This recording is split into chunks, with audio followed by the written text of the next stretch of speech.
Hello ভাই বাবিরা, welcome to another brand new video.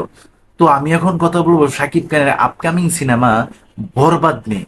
তো ভাই, এই যে একটা ছবি ভাইরাল হয়েছে সোশ্যাল মিডিয়াতে, এটা যদি বরবাদ সিনেমার যদি লুক হয়, ভাবা যায় পুরাই কিন্তু আগুন ধরায় দিব চতুর্পাশ দিয়ে। তো যাই হোক, বরবাদ সিনেমার লুক যদি ভাই এটাই যদি হয়ে থাকে, সাকিবিয়ান যারা আছে, বিশেষ করে সাকিবের ভক্ত যারা আছে, তারা তো মনে করেন যে হিউজ পরিমাণ খুশি। তারা যে কি পরিমাণের খুশি তা ভাষায় প্রকাশ করার মতো না। তো এই বরবাদ সিনেমার পরিচালক কিন্তু মেহেদী হাসান হৃদয়। ওনার কিন্তু এটা প্রথম সিনেমা।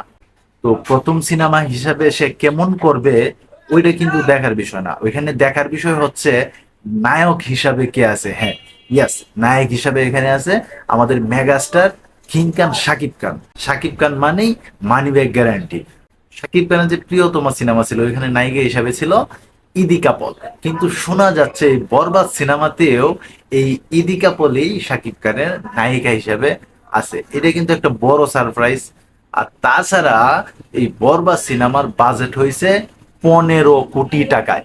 ইয়েস, বরবাদ সিনেমার বাজেট হয়েছে 15 কোটি টাকা। মেহেদী হাসান হৃদয় বলেছে একটা ইন্টারভিউতে যে আমি পরিচালক হিসাবে আমি আমার প্রডিউসারের কাছে যা যা চাইছি তার সবকিছুই আমি পাইছি।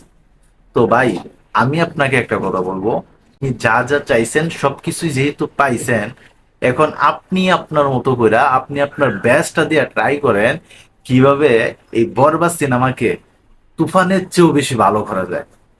তো আশা রাখি অবশ্যই তুফানের চাইতে যেহেতু বাজেট বেশি, তো বরবাদ সিনেমাটা আরো বেশি ভালো হবে। কিন্তু হ্যাঁ, বাজেট বেশি থাকলেই যে সিনেমা যে ভালো হয় এমন কিন্তু কোনো কথা না। যেমন প্রিয়তমার থেকে বাজেট কিন্তু বেশি ছিল রাজকুমারের, কিন্তু রাজকুমার কিন্তু প্রিয়তমার মতো কিন্তু ব্যবসা করতে পারে নাই। কিন্তু রাজকুমার কিন্তু প্রিয়তমার চেয়েও ভালো সিনেমা ছিল। কিন্তু কি হইলো, রাজকুমার কিন্তু তেমন একটা ব্যবসা করে নাই, তবে হিট সিনেমা।